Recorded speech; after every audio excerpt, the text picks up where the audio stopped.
Hi every one. കോട്ടേജിലെത്തി ഇന്ന് മൂന്നാമത്തെ ദിവസമാണ്. നാളെ കൊണ്ട് നമ്മുടെ ലോങ് വീക്കെൻഡ് അവസാനിക്കുകയാണ്. മൂടിയൊരു അന്തരീക്ഷമായിരുന്നു. രാവിലെ തന്നെ ഒരു ഡ്രൈവ് പ്ലാൻ ചെയ്തെങ്കിലും ഉച്ചയായപ്പോഴാണ് മിൻറ്റൺ ചെക്കൗട്ട് ചെയ്യാൻ ഇറങ്ങിയത്. ഞങ്ങൾ ആദ്യം പോയത് റിച്ചി ഫോൾസിലേക്കായിരുന്നു. ഇത് ലൊക്കേറ്റ് ചെയ്തിരിക്കുന്നത് ഹാലിബർട്ടൺ ഹൈലൻഡ്സിലാണ്. Approximately 220 kilometres north of Toronto. Limited free parking available ആണ്. ഈ വാട്ടർഫോൾസിന് ചേർന്ന് തന്നെ നടന്നോ അല്ലെങ്കിൽ ബൈക്കിനോ ആക്സസ് ചെയ്യാവുന്ന ഒരു ട്രെയിലും ലൊക്കേറ്റഡ് ആയിരുന്നു.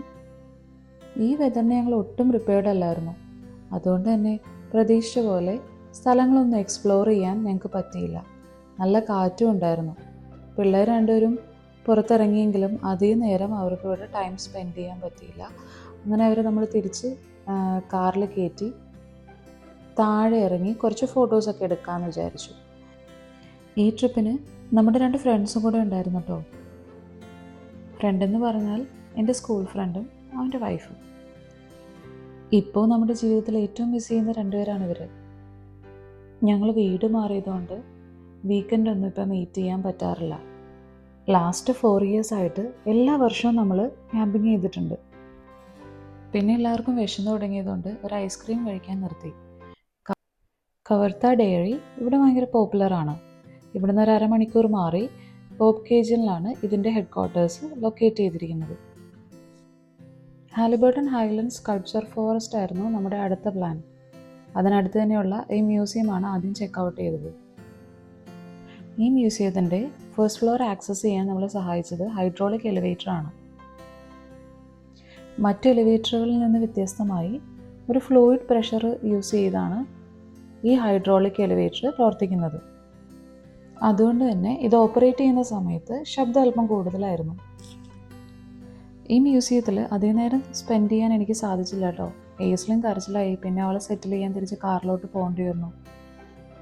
അല്ലെങ്കിലും മ്യൂസിയം വിസിറ്റ് എനിക്ക് അത്ര ഇൻട്രസ്റ്റിംഗ് ആയിട്ടുള്ള കാര്യമല്ല കേട്ടോ.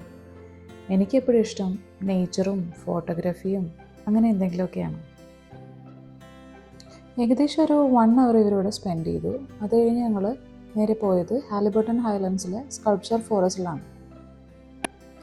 ഈ സ്കൾപ്ചർ ഫോറസ്റ്റിൻ്റെ പ്രത്യേകത എന്താണെന്ന് വെച്ചാൽ ഇവിടെ ഒരു 40 സ്കൾപ്ചേഴ്സും 3 ആർട്ട് ഹട്ട്സും അതുപോലെ തന്നെ 6 ബെഞ്ചസും അത് ക്രിയേറ്റ് ചെയ്തിരിക്കുന്നത് കനേഡിയനും ഇൻ്റർനാഷണൽ ആർട്ടിസ്റ്റുമാണ് കേട്ടോ.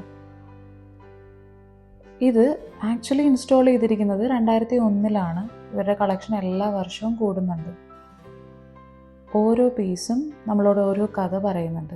The story of its creation, it's artistic vision, it's location and it's materials. ഇവിടെ അഡ്മിഷൻ ഡൊണേഷൻ ബേസിസിലാണ്. അതുപോലെ തന്നെ നമുക്കിത് സെൽഫ് ഗൈഡഡ് ടൂറായിട്ടോ അല്ലെങ്കിൽ ഗൈഡഡ് ടൂറായിട്ടോ ചൂസ് ചെയ്യാം. ഈ ഗൈഡഡ് ടൂർ നടക്കുന്നത് കൂടുതലും സമ്മർ മാസങ്ങളിലാണെങ്കിലും നമുക്ക് ബുക്ക് ചെയ്താൽ ഈ സ്പെഷ്യൽ ടൂർ എപ്പോൾ വേണമെങ്കിലും അവൈലബിൾ ആണ്. പിന്നെ തിരിച്ച് കോട്ടേജിലോട്ട് പോരുന്ന വഴിക്ക് 2 മാനുകളെ ഇത്രയും ക്ലോസ് ആയിട്ട് കാണാൻ സാധിച്ചു.